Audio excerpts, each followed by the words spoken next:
doing something that no previous scene has done, contributing to the forward motion of the plot or the downwards motion of kind of the depth of the story in a meaningful way that has not been done yet, and that doesn't need to be repeated. You know, another big mistake that I made when I was younger, I would kind of have like 4 scenes that accomplished the same purpose because I felt like that was necessary. I felt like one scene kind of wasn't enough to establish something, and so I'd have like 4 scenes establishing the same thing. Readers understand the language of storytelling, right? If they're shown something in a scene, they log that information. They don't need to be shown it again. That's when you can really start to lose the reader. Tip 7, keep in mind that a scene is a learning opportunity and make the most of that. Take every scene as an opportunity to teach us something about the character, if not about every single character present in the scene. So for your protagonist, it's every scene.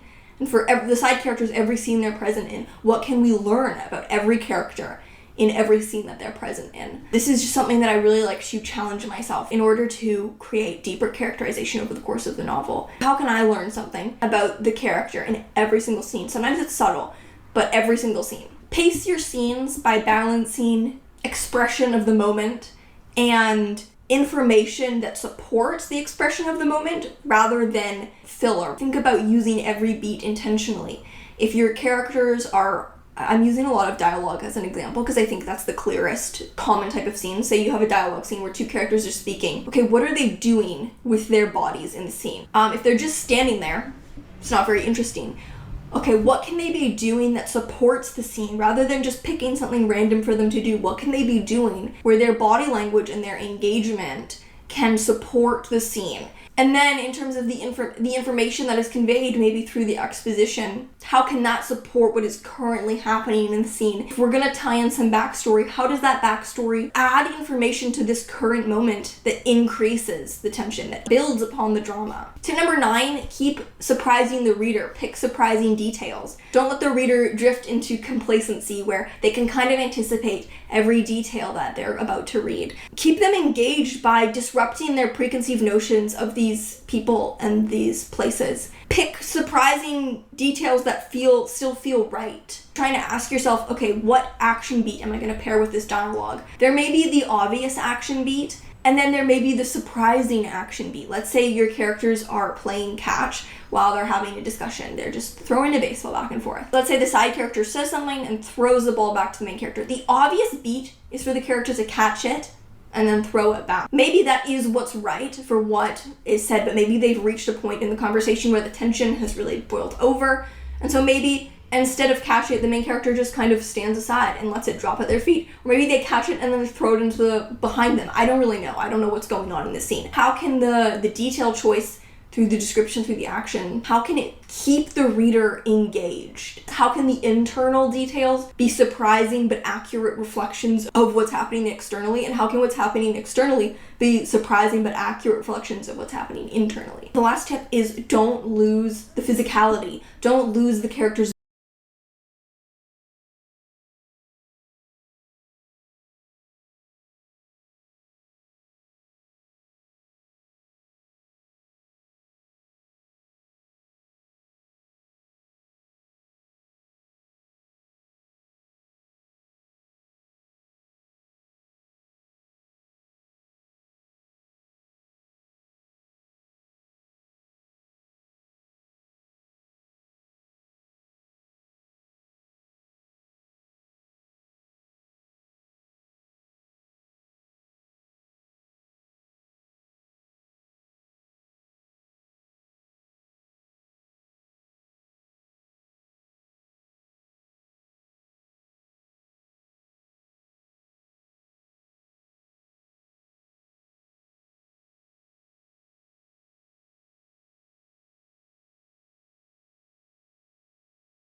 to Vamara Village! Why don't we talk to some of the villagers to learn a little bit more about the missing guy? If this commission is really as challenging as Catherine made it out to be, we're gonna need to carry out a very detailed investigation. Hello there. You looking to buy something? I do business in this area. Oh, no, we're adventurers. Catherine sent us to look into a commission here in Vermara Village. Ah, so you're here about that then. Ah, you're not the first, that's for sure. We've certainly made a lot of trouble for you all. To be honest, we aren't holding out much hope. Many adventurers have made their way out here, confident they'd be able to help us, only to leave soon after with nothing to show for their efforts. We've pretty much had it up to here in questions, and the area around the village has practically been overturned in search of clues. But no one has been able to make any headway. So, this person we're looking for, what's his name? Where did he live? Does he have any relatives? I don't know. I really have no clue. I couldn't tell you. Okay, guess you are really sick of answering questions. I'm sorry, I didn't mean to sound short with you. I was actually just giving you my answer to your questions. I know it may seem like we don't have anything to offer by way of information, but I promise you, we all have a very strong impression of him. When you live in the same village as someone, you develop a lot of memories together, you know? We just don't know the specifics. Maybe we did at one point, but that information is long gone by now. At least that's what everyone in the village seems to think. We've all exchanged what we know, and that was the only logical conclusion. All right, specifics aside then, what kind of person was he? Young guy, in his early 20s probably. Incredibly kind sort of person, always willing to lend a helping hand. I chat with him when I didn't have any customers. I even saw him stick out his neck for others on more than one occasion. Very interesting guy, that one. Now that you've started talking about him, you don't seem nearly as down in the dumps as you did before. Seems like he left a pretty good impression on you. But of course, everyone in the village is pretty fond of him. We wouldn't have issued that commission otherwise. There aren't many young people like him nowadays, so genuine and pure. To think that he just up and disappeared one day. I just hope nothing bad happened. Could he have just moved away without telling anyone? No, he's not the type to leave without saying goodbye. And anyway, moving away without being seen by a single person in the village? There's no way he would have been able to manage that. Huh. All right, thanks for the information. We're gonna go ask around some more. I really hope he's okay. Please, we're counting on you to find him.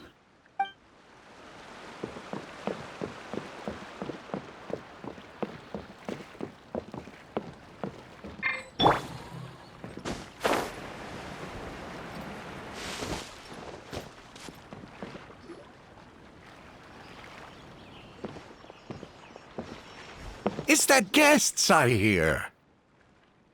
Hi, Grandpa Amadea. We're here to help you look for the guy that's gone missing. Ah, so that's what brings you to these parts. Coming all this way for our sake. That's so very kind of you. With your help, I trust that young man's case is in good hands. Could you tell us a bit about him? Of course. I'm happy to help any way I can. With my failing eyesight, I'm afraid I can't offer much about his appearance. But I do remember hearing the sound of his voice. Not recently, of course. That loss has left me feeling quite empty.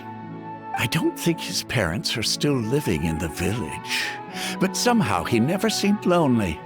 In fact, he was usually the one offering companionship to others. He would often take time to visit the elderly or play with the orphans in the village. And whenever someone had something on their mind, he was there to listen with open ears. He always knew just what to say. As the village chief, I owe him many thanks. Helping villagers navigate difficult moments in their lives should have been one of my responsibilities. But he was often the one rising to the occasion. Wow. He seems like such a nice and gentle person. No wonder his disappearance affected you all so much. But, you wouldn't happen to know any details about his name, address, or family situation, right? I'm ashamed to admit it, but I just can't remember. No matter how you look at it, I should know those things. But for some reason, no matter how hard I try to remember, the information just doesn't come. Perhaps my age really has caught up with me this time. It's okay. There's no need to force yourself to try and remember.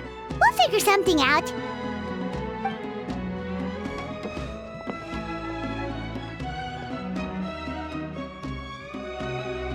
Well, Traveler, what do you think?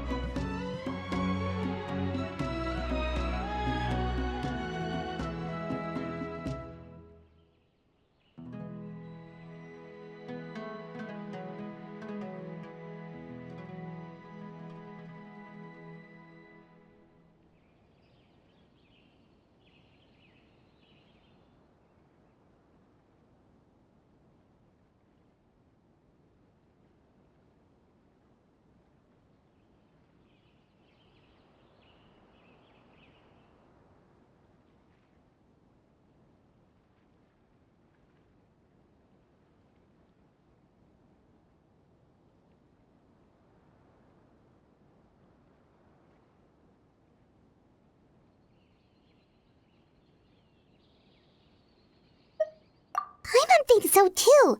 Like, the name thing. It's so weird that no one remembers his name. And nobody has been able to tell us anything about his family or where he lived. It's like this guy's been erased from reality or something.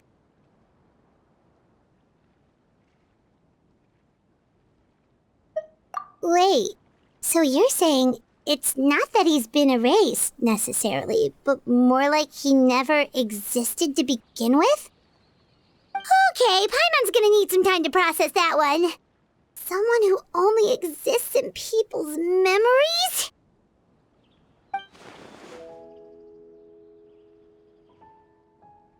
You two are the adventurers who just arrived, right? You're here for the Vamara Village Commission? Yep, sure are. We were just looking into the case.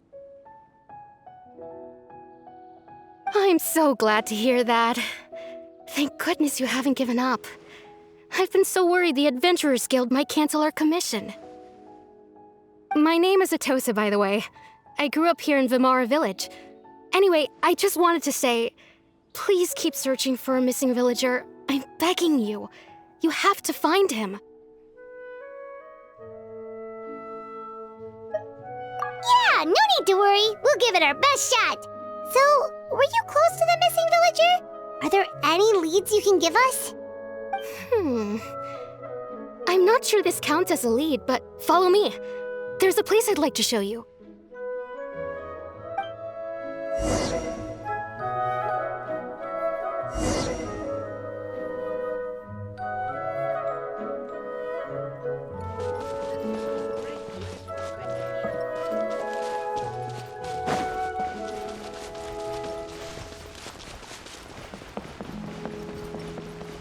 It's much better here.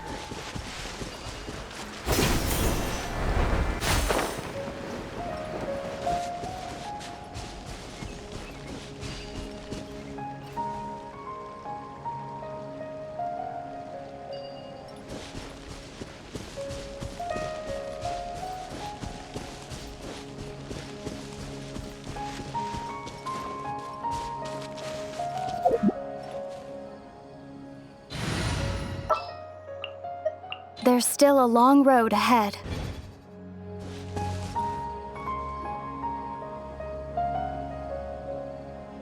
Is this the place? Under this tree? Yep. I know it doesn't look like much, but this place is very meaningful to me. It's so full of memories. We used to always sit together under this tree and talk. Sometimes we would look up at the clouds in the sky or stop to feel the wind against our skin. We could sit there for hours at a time, never realizing how long it had been. I was actually adopted by the people of Vamara Village. The forest rangers found me in the woods as a child. I was surrounded by such good people, and growing up in the village was so lively. Still, there were times when I couldn't help but feel incredibly alone. Alone? How should I put it? When something's bothering you, or when you have good news to share, you always want to talk about it with somebody. But for the longest time, I didn't know who I could talk to, or if I should say anything at all. Everyone has their own problems to deal with. Even if I might want to confide in others, I don't want to become a burden.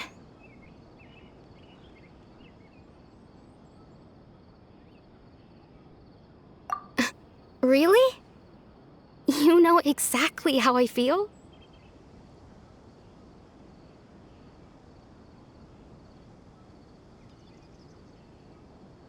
Aww.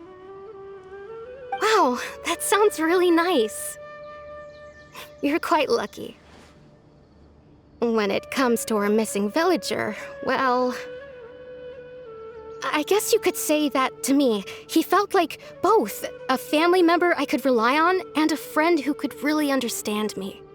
No matter what came my way, I knew I could always talk to him.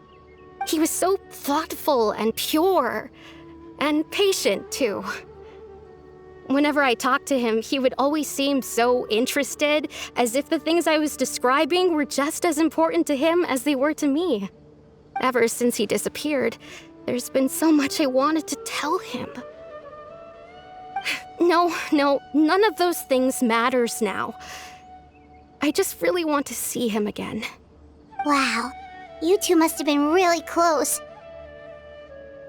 Did he ever tell you anything about himself? He mostly just talked about interesting things he saw around the village. He'd share a lot of his own wild ideas as well. Oh, right! I did ask him about his parents once. But all he said was, they're not here anymore. I didn't know whether that meant they had left the village or passed away, and I didn't want to pry. Still not much to go off of. Look at me. Talking your ear off and still nothing to show for it.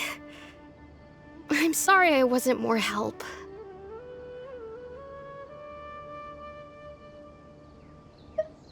The last time I talked this much in one go was when we were still together. Come to think of it, every time we talked, it always seemed to be around dusk, just like right now. Time always passed by really slowly. Even when it felt like we'd been talking for hours, the sun would still be at the same position in the sky. Well, time always seems to pass slower when you're relaxed, right? What's wrong, Traveler?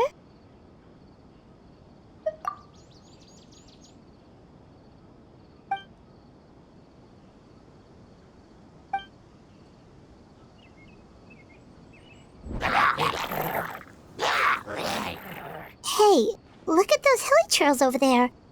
Doesn't it seem...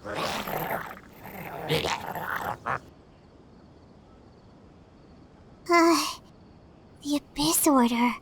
Could they be the ones behind all of this?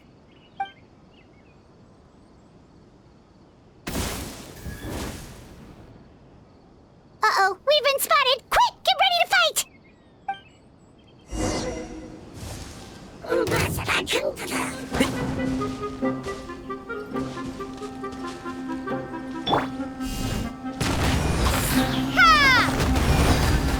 Where evil lurks, shoot on sight. Loaded.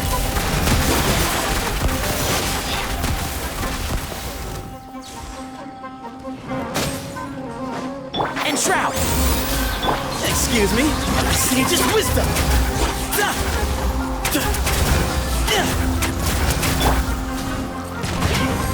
Into the shadows.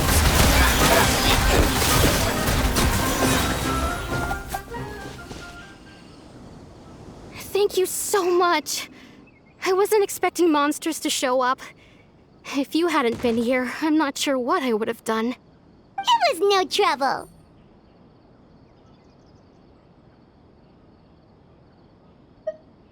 Now that I think about it, the hilly trolls around Vilmara village have been a lot more active lately. They seem agitated and would often attack anything in sight.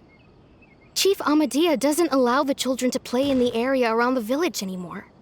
Maybe the Abyss Order really is involved. Well, we should head back and check out the situation in Vilmara village just in case. If the Abyss Order is plotting something that could spell trouble for the villagers.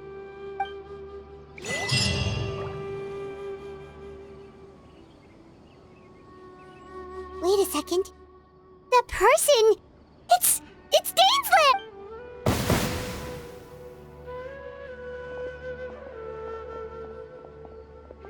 Ah, it's you two. Oh, a friend of yours? Well, I'll leave you all to it then. I should head back to the village and check up on Chief Amadea and the others anyway. Well, see you later. Yep, see you later, Atosa!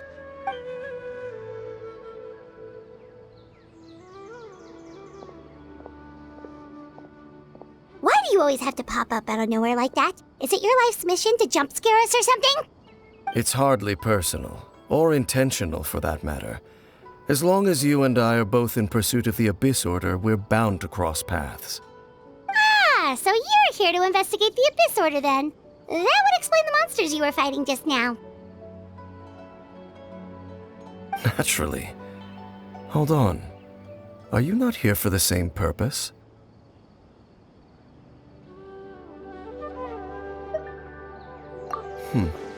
No matter.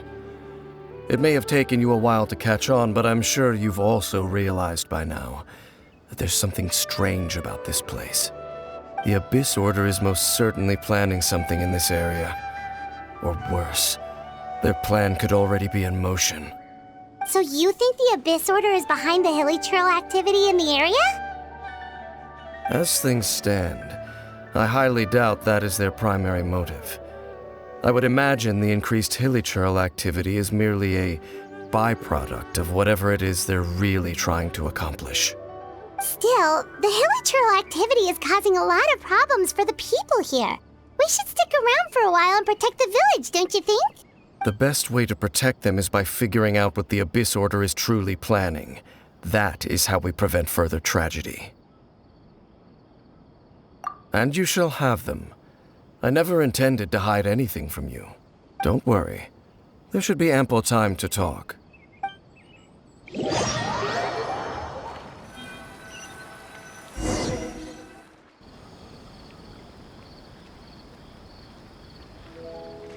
Ah.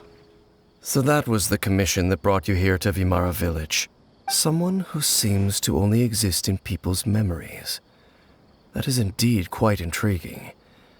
I would agree that it's unlikely you have a simple missing persons case on your hands. However, any possible connection to the Abyss Order is still unclear. It appears all we have by way of clues is increased hilly trail activity, and that is certainly not much to go off of.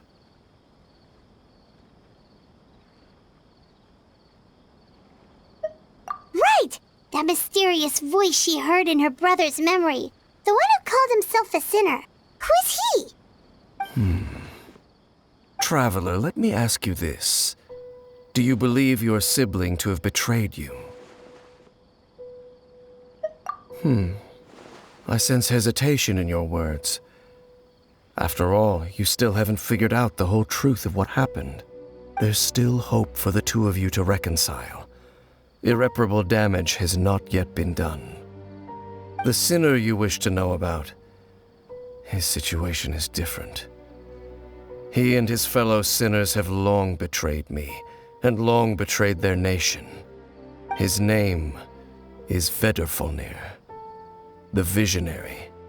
I'm loath to admit it, but he is also my kin, my older brother. Your brother?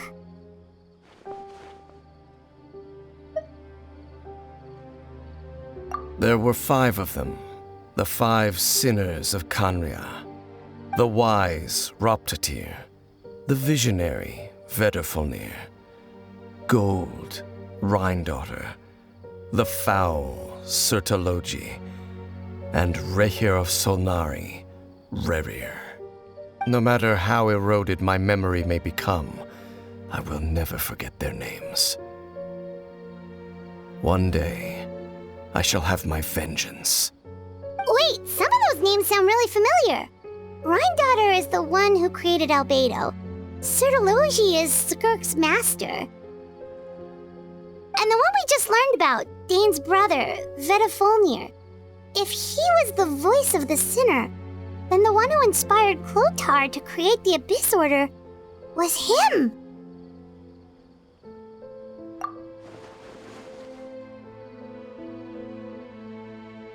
They were once people of great esteem in Khanria, those who carried the hopes of the nation. They were the best of their peers, outstanding in their respective fields. 6 of us, together. We should have been the ones to prevent the disaster, the ones to stop the Vinster King from continuing to rock the foundation of the world. Yet, deep within, the 5 of them craved something more. They could not resist the call of the Abyss, and divided among themselves a power that could destroy the world. So they became sinners, but also transcendent beings, each in possession of world-shattering power. And when the cataclysm occurred, not one of them stood up in defense of their nation. Not one came forward to prevent the tragedy, and for that, they shall never have my forgiveness. Indeed, if they are not stopped, the day is sure to come when they will also betray the entire world. Of course, as I said, I never intended to hide anything from you. So, Dane, what have you been looking into all this time? I've continued to investigate the questions surrounding the Loom of Fate. It's been quite some time since the initial operation was launched. By retrieving the eye of the first field tiller, we were able to stop part of their plan from coming to fruition. Oh, Paimon remembers! Weren't they going to use it to corrupt Osial and make a god or something? Indeed. However, it's obvious that was just some sort of technical experiment. The eye was integral to their plan, yet somehow, despite failing to obtain it, they've skipped the experimental phase and found some other way to keep moving forward. There are many signs pointing to that effect. Then what should we do? It's not too late, is it? Our most pressing concern is to determine the purpose of the Loom of Fate. From there, we'll be able to deduce the Abyss Order's true objective. Based on the intel I've gathered so far, I suspect the Loom of Fate is related to the ley lines in some way. The ley lines? Traveler, you were able to observe your siblings' memories last time, yes? I believe that was due to the fact that the ley lines in that area were unstable. My recent investigation has shown that Abyss Order activity in a particular area is usually followed by a series of issues with the ley lines.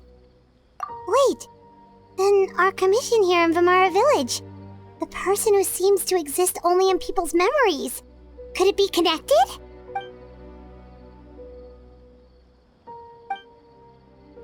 It's certainly possible. I'll join your investigation tomorrow. This missing persons case could very well turn out to be the key to unraveling these mysteries.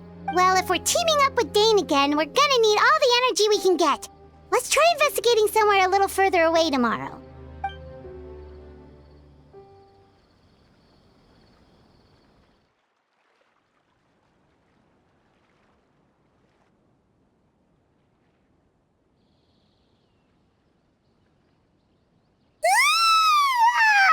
So tired.